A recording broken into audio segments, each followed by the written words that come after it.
Hi, listeners. This week, we are continuing our series on the criminalization of young people. Now, we are excited to be joined by Aaliyah and Mike Pope from Youth Represent. We talk about their work to provide comprehensive legal support to young people that have been impacted by the criminal legal system, as well as a bill that they're working on, the Youth Justice and Opportunity Act, which would expand the definition of youthful offender status here in New York. So when we return, we'll be joined by Youth Represent. Aaliyah, Mike, thank you so much for joining us on Dismantling Injustice. I'm a huge admirer of Youth Represent's work, and so we are super excited to have you on. I thought we'd start out by having the two of you tell us a bit about yourselves and the work you do at Youth Represent. So why don't we start with you, Aaliyah? Sure. So I started at Youth Represent. It just made a year in April as campaign organizer for the current youth justice campaign we're working on called the Youth Justice and Opportunities Act, which I'll probably talk about more in depth later. But I started as campaign organizer with the goal to get more young people involved in the campaign because it is a youth justice campaign that directly affects them. So my mission was basically just to get them more involved and give them more leadership roles when it comes to organizing and campaign work. So far, we've been doing a lot of work around that and getting a lot of the youth involved in starting a youth committee. It's been a long journey, but it's been worth it. A little bit about myself. I'm from Harlem. I grew up in Harlem. I first had dreams to become a basketball player, but sadly that did not work out. So I shifted gears. I was more interested in criminal juvenile justice reform and becoming a criminal defense attorney. So that's where I started with the policy work. I first started working on Raise the Age with Youth Represent before I became part of their staff. I was a part of a program that they had called the Youth Speakers Institute, which was a 10-week public speaking program that trained youth to be able to speak against injustices they seen in the system. So after I completed that program, I became more involved in the Raise the Age campaign. And that's when I got to see how policy works. And it became one of my interests. That's how we got here. That's awesome. And Mike, how about you? And also, you can just speak more broadly about Youth Represent's work. Yeah, absolutely. I just want to also say thank you, Carl, for the opportunity to speak today about youth justice issues and also just the work you all do at Envision Freedom Fund, particularly now with all of the additional rollbacks on bail reform. So thank you for the work. But I, as opposed to Aaliyah, happy 1-year anniversary. I have a couple more years of YR experience. I just hit 13, I think, which is just really wild to say. So I started off at Youth Represent as first staff attorney, and really, fell in love with the work and the impact and the young folks that we were able to serve, and I've been here ever since. And so I've had a little bit of a tenure at Youth Represent, and just really, I think for me, in terms of who we are as an organization, Youth Represent is a legal service organization that supports young people after criminal system involvement with everything that they need in terms of legal support. So what that really means is look, you're a young person, you get involved in the criminal legal system in any way, you're arrested, you go to court, and you have a right to an attorney, which means that you'll have, if you can't afford one will be provided for you, as they say on Law and Order. But as soon as that case is over, and as soon as you're back into the community and trying to figure out what that all meant for you and how to move forward with your life, you have no attorney left, right? You have nobody else to turn to. And yet you're facing all of these legal struggles. So that can be figuring out what's on your criminal record, applying to have your case be sealed, answering questions on job applications, facing housing eviction because of your arrest, being kicked out of your school, or not having an appropriate educational plan set up for young folks. These are all legal areas that young people need legal support for, and that's where Youth Represent steps in. We provide the legal support for the young people to ensure that they have every opportunity to succeed. And this, the support that you all offer after a criminal case is over, can't be overstated or stated enough. When I was a public defender, I remember after a case was over, there were still all of these outstanding legal needs, like when it comes to like sealing records, when it comes to like helping individuals get re-enrolled in school and crossing the T's and dotting the I's when it comes to a legal case. And, like even at the office I was at, the Bronx Offenders, we were always sort of stuck. Like, sorry, we can't do anything else. Your case is over as far as we're concerned, and we wouldn't know where to send young people. So it's just so amazing that you all even exist to provide that type of support. I wanted to turn back to you, Aaliyah, because you've been in, as you mentioned, you've been fighting for criminal and juvenile justice reform since you were a teenager. I know when I was a teenager, activism was the last thing on my mind, even though I was impacted by the issue and I knew people that were impacted by the issues. And I was just wondering, why as a young people was changing these systems such a priority for you? I see all the time how much potential young people have and how much they have to offer, but they aren't really given the chance to do so when they come into contact with like the system that's so focused on punishment rather than like rehabilitation and, building folks up. So to see that like firsthand with myself and peers around me, it kind of motivated me to, do the work. And then on the other hand, I had the tools and the resources to do it. And I had my voice to do it. Like, I know there's some people who, they may be impacted by the issue and see it as an issue, but they don't have the same tools that I have. They don't have the same reach that I do. So coming from a community where I see how much potential is there, but how little they're able to reach their full potential, being that I have the tools, the resources, and the voice to speak up against it and make some type of change towards it, it became a priority for me so that we can see some type of change. And then just seeing how much it can damage communities, like how much a young person, being stripped of, their dignity, being over criminalized, being overlooked, and so often pushed in the system, how dangerous and how harmful that can be to communities. It kind of like pushed it up to a priority when it came to what I had going on, because it's like, if I don't do it, who's going to do it? And when it comes to community, it's like, we are all we have in communities. Like, we can't look at, other systems like police or, the correctional system or like judges and stuff like that to help us in our community. We have to help each other. So that's why it was so much of a priority for me. That makes complete sense. And Mike, and you started to touch on this a bit earlier. Youth Represent, it's it was created from this recognition that young people impacted by the criminal legal system need comprehensive representation, not just the defense attorney. What does this comprehensive approach look like? And why is it so necessary? Yeah, absolutely. So it's, I love this. I love this question because being in service to and in collaboration with community is the core of who we are as an organization and our identity.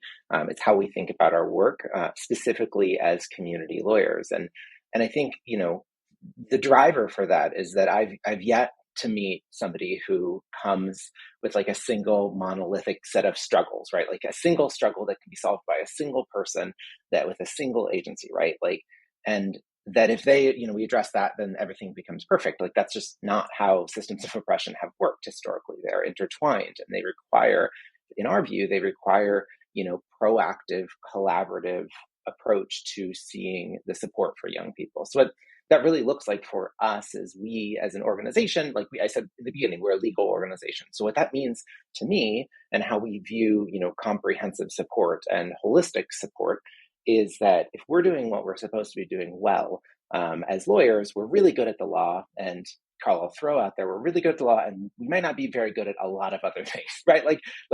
And it just seems insane to me that we would then say, we are going to be the single source of all support for young people that they could possibly need.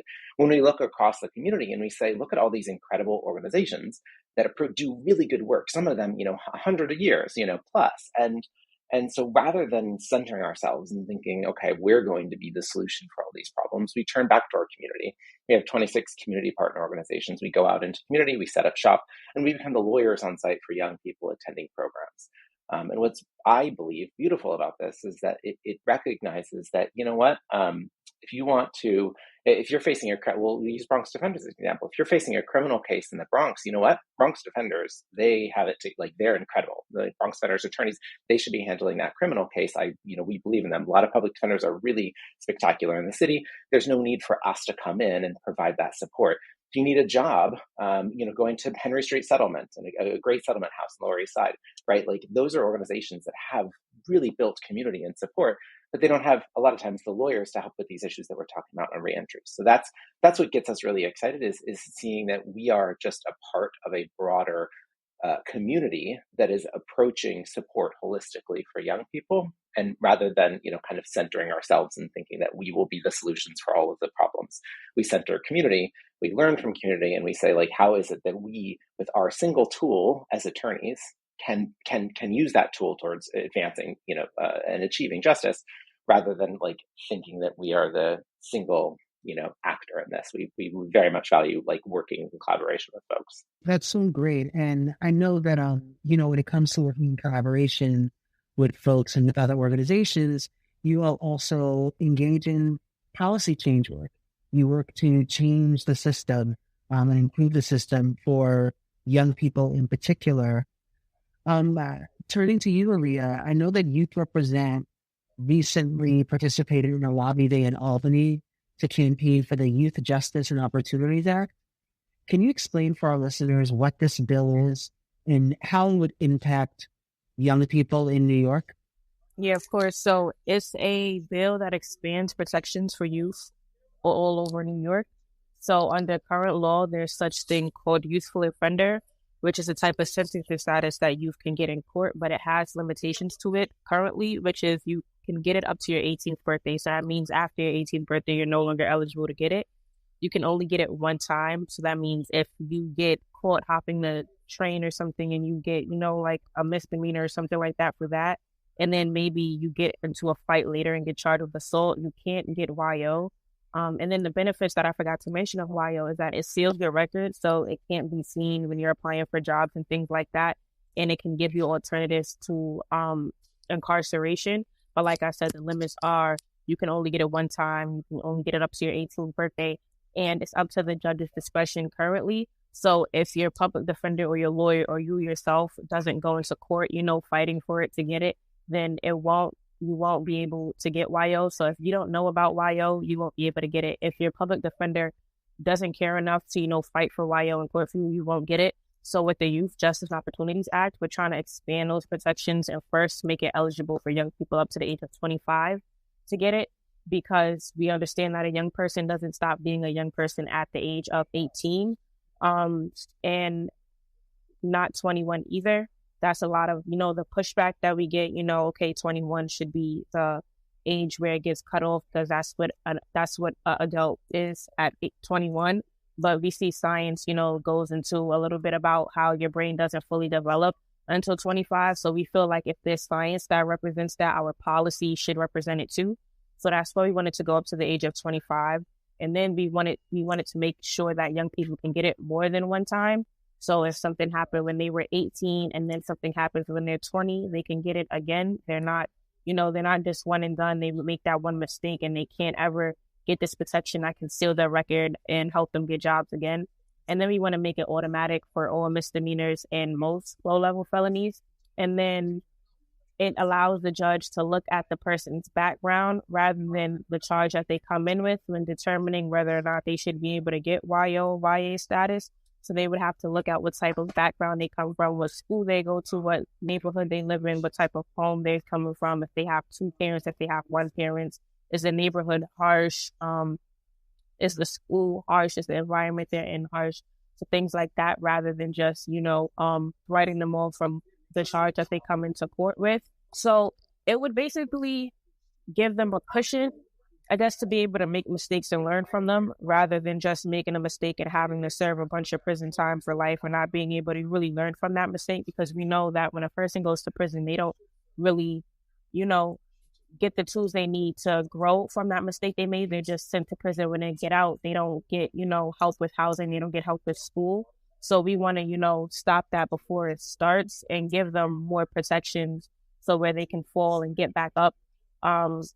We also want to make community safer because we know community is safe as youth are protected. So we want there to be more protections for youth in place so that when they reach the system, they have something to lean back on and they can be able to get this type of certificate status where they can get their record sealed so they won't have to worry about that after. They may have to face time and things like that. So it really focused on, actually doing a rehabilitative part of what the system is supposed to do. But it's more so of a sentencing reform bill, but we're still focused on, giving youth more opportunities to grow and actually get somewhere after they may have contact with the system. That's fantastic. Like in Envision Freedom Fund, a large part of all of focuses on immigration, and youthful offender status is actually a protection against detention and deportation. Oftentimes we'll see a young person that makes a mistake, as a youth, and they will end up with a youthful offender status. And because they have this status, if they end up in deportation proceedings, whatever that offense was will be held against them in immigration court because they have YO status. And so the ability to get YO status more than once and up to age 25 is, absolutely going to change the game for a lot of young immigrants at risk of deportation. So that's amazing. Youth Represent describes itself as a youth-driven organization. Could you talk to us about what this means and why it's so important to prioritize youth voices in this work? Yes, absolutely. I love this question. So what is youth-driven, and then why are we going to do that? So to me, I think the easiest way of thinking of what is youth-driven is if you go to any nonprofit that supports young people, I guarantee their website says they're youth driven. It's like a thing. Everybody says it. But what does it actually mean? Because frequently what that can really be talking about is frankly a tokenized group of young people, particularly Black and brown people, that are being asked every once in a while for their opinion, and then maybe a feedback form, and that's it. That's not what we're talking about here. What we're really talking about here for Youth Represent is recognizing that young people should be driving the decisions and what we're doing as an organization and contributing to the work that we're doing to support our mission, right?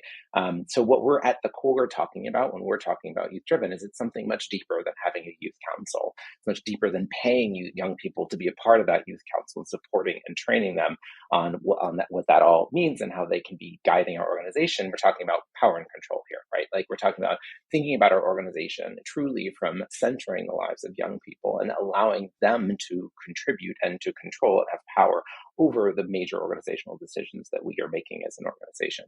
To me, that's really exciting because I think to your second question about why do this, right? Why be youth driven?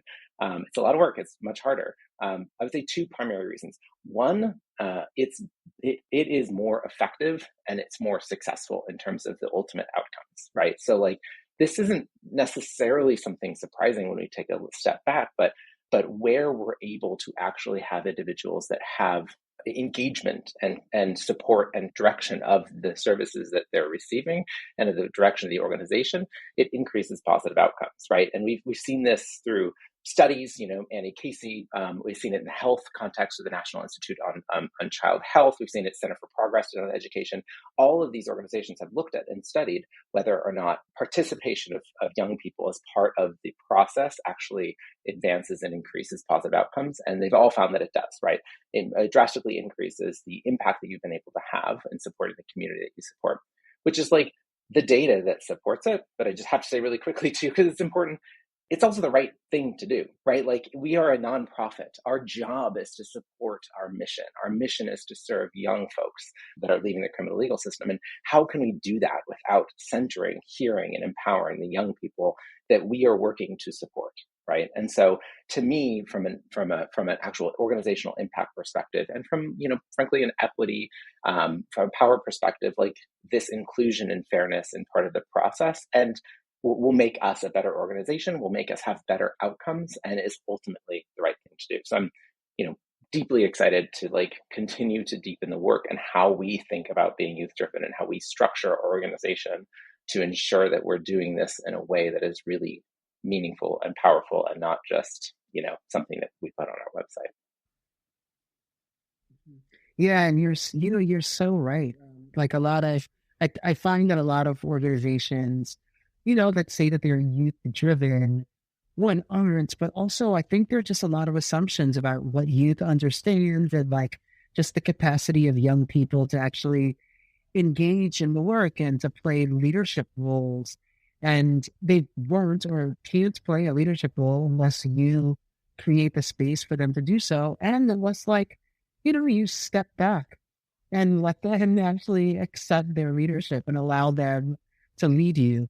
And so it's amazing that you represent is taking this approach and constantly just striving to do it even more. So the last question, I know you all have a lot going on. So I'll start with you, Mike.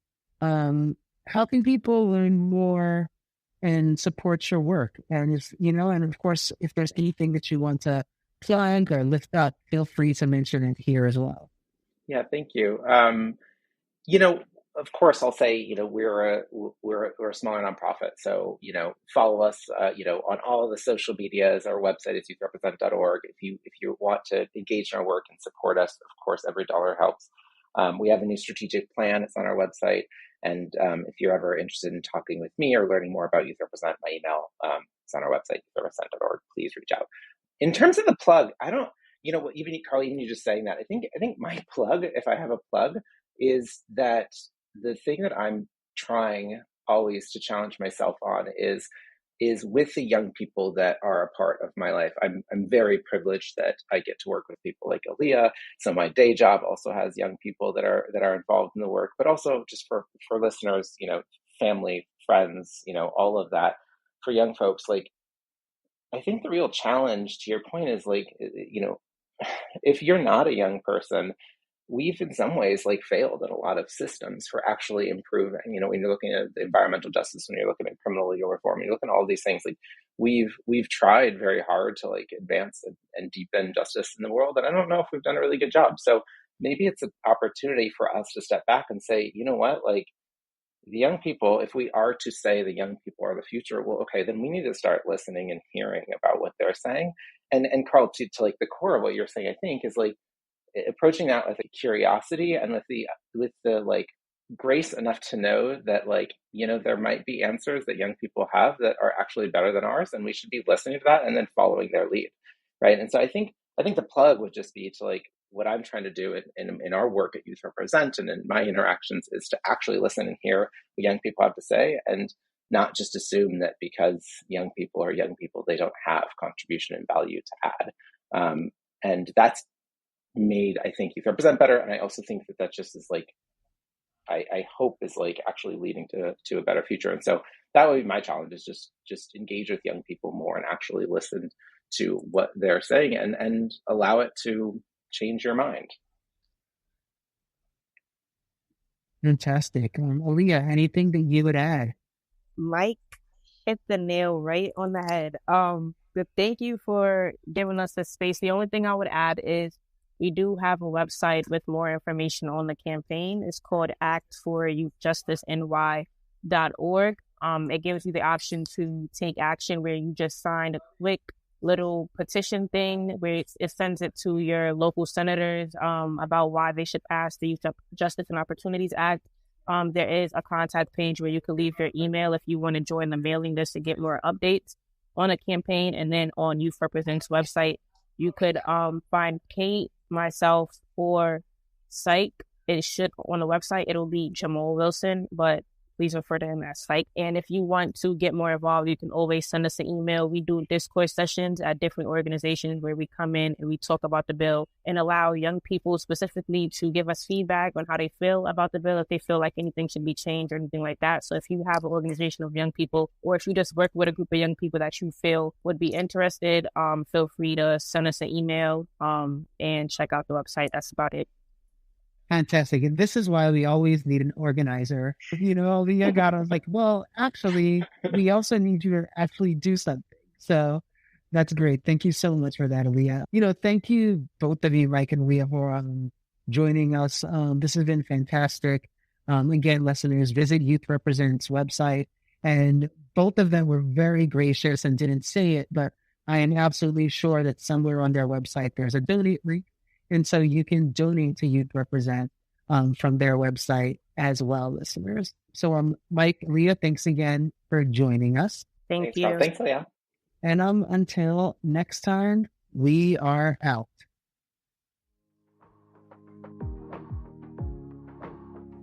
Thanks again for joining us.